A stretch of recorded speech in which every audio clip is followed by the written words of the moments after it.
Healer's Path by Ruslan Healer, founder of the Gratitude Healing System. Introduction. The journey to the quiet corner. The modern world is full of noise. Our phones buzz with endless notifications. Our calendars overflow with appointments. And even in quiet rooms, our minds are busy rehearsing conversations, solving problems, or replaying yesterday's mistakes. We live in what I call the age of constant doing. There's always something demanding attention.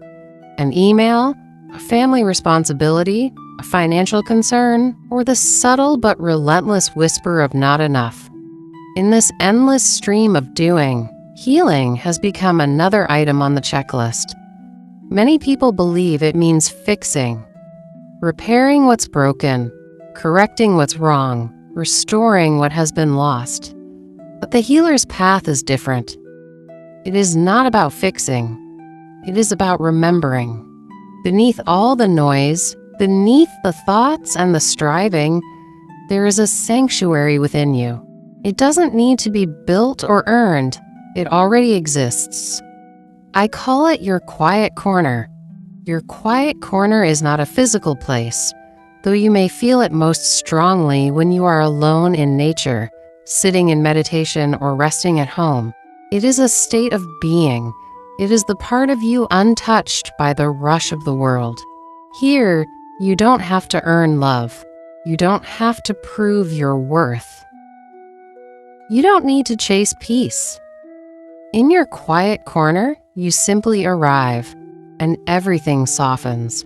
I often remind my students and clients, healing is not the discovery of something new, but the remembering of what was never lost.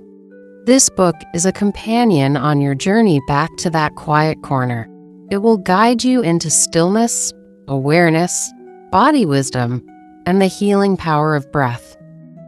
Along the way, you'll discover that the tools you've been seeking outside have always been available inside you. You are already whole. This path is simply about returning home. Chapter 1. What is stillness, really?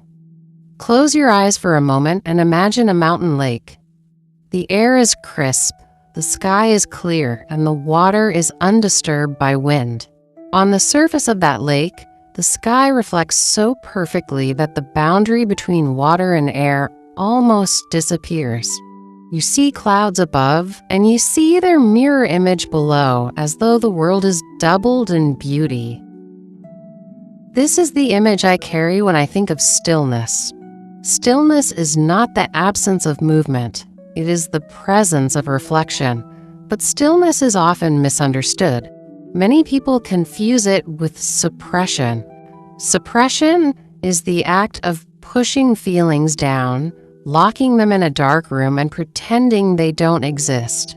Suppression says, I shouldn't feel this. I shouldn't think that. I should stay calm even if I'm hurting. But suppression is like putting a lid on a boiling pot. The heat doesn't go away. The pressure only builds. Eventually, it bursts. True stillness is different. Stillness is not about ignoring life. It's about allowing it. It's the willingness to sit with yourself exactly as you are, to breathe into the sadness instead of running from it, to notice the anger instead of pretending it's not there, to let joy bubble up without trying to hold it hostage. Stillness is presence, the simple act of being here with whatever is alive in this moment. The science of stillness. Modern neuroscience confirms what spiritual traditions have known for centuries. When we live in stress, our nervous system shifts into sympathetic dominance, the famous fight or flight state. In this mode, the heart races, breathing becomes shallow, muscles tighten, and the brain scans constantly for danger. It is a brilliant survival mechanism, but not designed for everyday living. Stillness, however, activates the parasympathetic nervous system, what I call the body's rest and repair mode. This is where healing becomes possible. Heart rate slows, muscles release, digestion improves, and the brain begins to process experiences with clarity rather than fear. And how do we access this state? Through something as simple as the breath. When your breathing becomes slower and deeper, especially into the belly, the body feels safe again. Safety allows healing. This is why stillness is not just a spiritual idea. It is a biological necessity. Without it, the body struggles to repair, emotions remain unprocessed, and the mind spins in loops of exhaustion. What stillness feels like. So how do you know when you've touched stillness?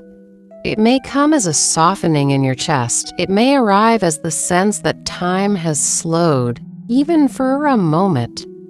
It may appear as silence between thoughts, or a sudden realization, I don't have to fix this right now. For some, stillness is a deep exhale. For others, it is the pause between breaths. And sometimes, stillness is felt most strongly in nature, sitting beneath a tree, watching the ocean, or hearing birdsong at dawn. Stillness is not something you force. It is something you allow. Key insight: stillness is not about emptying yourself of thoughts or feelings. It is about remembering your natural state of balance. Practice box, 2-minute stillness breathing. This short practice helps shift your nervous system into rest and repair. 1. Sit comfortably with your back supported. 2. Place one hand on your belly. 3. Inhale through your nose for a slow count of 4, letting your belly rise. 4. Hold gently for 2 counts. 5. Exhale slowly for 6 counts, feeling your belly fall. 6. Repeat this cycle for 2 minutes. Notice what happens. Does your body soften? Do your thoughts slow? Journaling prompt. When was the last time you felt deeply still without effort? What were you doing or not doing at that moment? A story of stillness. I once guided a woman named Clara through this very exercise. She had come to me exhausted, juggling work, family, and the endless pressure to keep everything together. She told me, I don't think I've been still for years. Even when I rest, my mind keeps running. We practiced 2 minutes of stillness breathing together. At first, her breath was rushed. Her shoulders lifted with every inhale, and her eyes flickered nervously. But slowly, with each exhale, something softened. Her shoulders dropped. Her chest widened. Tears rolled down her cheeks. When we finished, she whispered, "That's the first time I felt safe in my own body in a very long time." This is the gift of stillness, not perfection, not silence that lasts forever, but a return, a remembering that your body is a home, not a battlefield. Why we resist stillness. If stillness is so healing, why do we resist it? For many, stillness feels uncomfortable at first. When the noise stops, the buried feelings rise. Old memories, unprocessed emotions, or truths we've avoided may surface. That can feel frightening. But here's the paradox. Those very feelings are the doorway into healing. The sadness, the anger, the grief. They are not blocks to stillness. They are invitations. Stillness allows them to be felt, processed, and released. This is why the healer's path is not about escaping life, but about meeting life more honestly. Stillness is the courage to be with yourself. Healing reminder. Stillness does not mean you will never feel discomfort.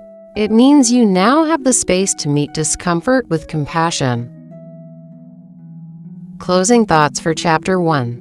Stillness is not a luxury reserved for monks or mystics. It is a birthright. It is woven into your biology, your breath, your very being. Every person can access it, not by striving, but by pausing. As you continue through this book, remember, stillness is not a destination you must reach. It is a home you return to, again and again, one breath at a time. Take these words with you. When I pause, I remember. When I remember, I heal.